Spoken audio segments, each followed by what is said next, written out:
Welcome to another installment of Off-Road Legends from Hot Cars.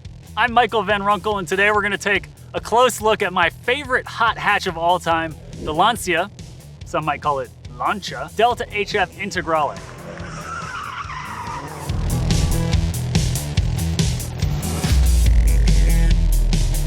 If you don't know so far, simply put, the Integrale is the most successful rally car in the history of the universe. It built on Lancia's earlier success with the Stratos, and we have an entire other video in Off-Road Legends about how the Stratos and its successors, the 037 and S4, really maxed out first rear-wheel drive rallying, and then the legendary, extremely dangerous Group B era, which was disbanded and led to Lancia then seeing an opportunity with the Integrale. Now, the Integrale was based on the extremely pedestrian Delta commuter hatchback, which debuted in 1979 with a Fiat single overhead cam engine sending 84 horsepower to only the front wheels.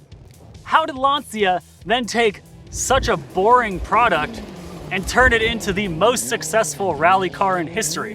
We're gonna walk you through all of the development steps that led to all those rally wins. In the meantime, please like this video and subscribe to our channel. It really helps us out. Thanks. After finding earlier success with the Stratos, 037, and S4, Lancia jumped at the opportunity when FIA disbanded Group B because it was just getting so dangerous and so deadly. Under the new Group A rules, Lancia decided that a new rally car based on the Delta commuter hatchback might have a chance at winning some titles. I don't know if they fully understood what they were getting their hands on when they converted the front-wheel drive Delta into a potent all-wheel drive rally car, but the result was 6 consecutive world titles for the car now known as the Integrale. Looking back at the base Delta, which debuted in 1979 with front-wheel drive only and a Fiat-derived single overhead cam engine producing only 84 horsepower,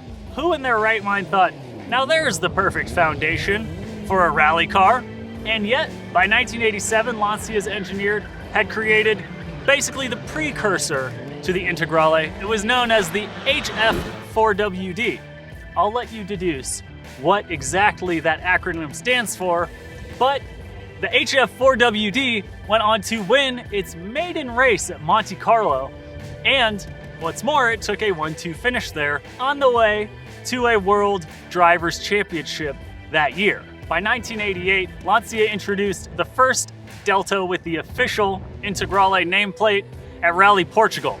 It was producing 184 horsepower and 226 pound-feet of torque, sent to all 4 wheels through a 5-speed manual transmission. The car found immediate success, but Lancia wasn't quite done because later in 1988 at San Remo, they introduced the 16-valve version of that engine, which bumped power up to 210 horses. Lancia had now landed on the recipe that would lead to 5 straight sweeps of the World Rally Championship from 1987 to 91. The little Delta hot hatch may have been a little bit nose heavy, but with that all-wheel drive system, drivers could plant the nose and power through curves, and there was enough low-end grunt, thanks to the turbo, to get them out and then up to higher speeds.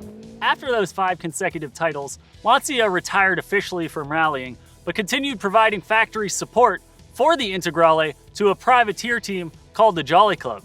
And in fact, the next couple of years would see the most awesome versions of the Integrale, known as the Evo and the Evo 2. First, for 1992, the Evo widened the track, boxier fender flares, ladies and gentlemen, with an iconic manually adjustable rear wing, power bumped up to 210 horsepower, and turbo lag was reduced with a smaller turbocharger. Other refinements to the chassis included box section control arms, beefed up power steering, a power steering fluid cooler, and even Brembo brakes.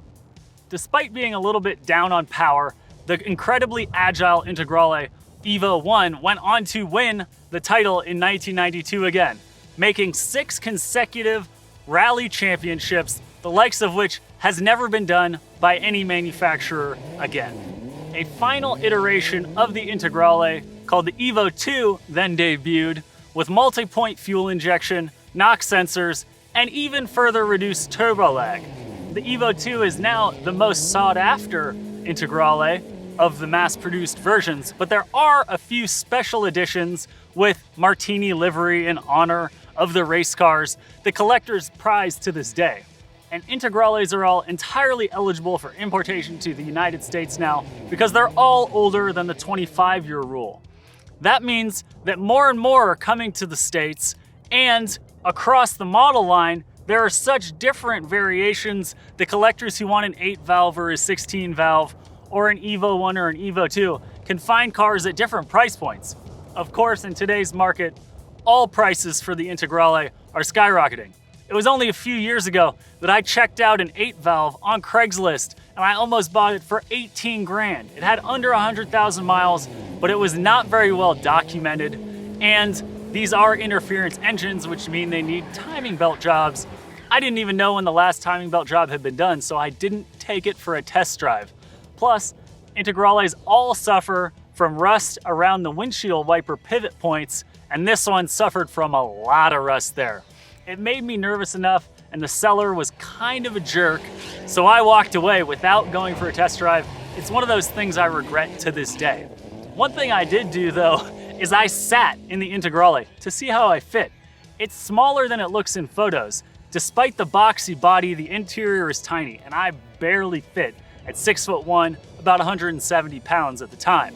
One little detail though, those famous Recaro seats in there, without a doubt, the most comfortable seats I ever remember sitting in. These ones were perforated leather, even rarer. Just another reason I should have bought that car. Regrets. Meanwhile, in the modern era, Lancia has totally lost all the mojo of those original V4s, the gorgeous Fulvia, the Stratos rally car, the 037 and S4 Group B monsters, and the most successful rally car of all time, the Integrale Hot Hatch. Instead, now a Fiat subsidiary, Lancia now makes some of the world's most boring commuter cars.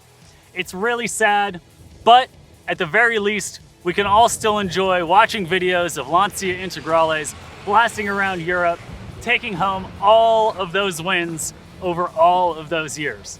I hope you learned something about my favorite hot hatch of all time watching this video. Let us know in the comments what other cars you want to see here on Off-Road Legends so we can keep bringing you content you love. In the meantime, please like this video and subscribe to our channel. It really helps us beat the algorithm. Thanks.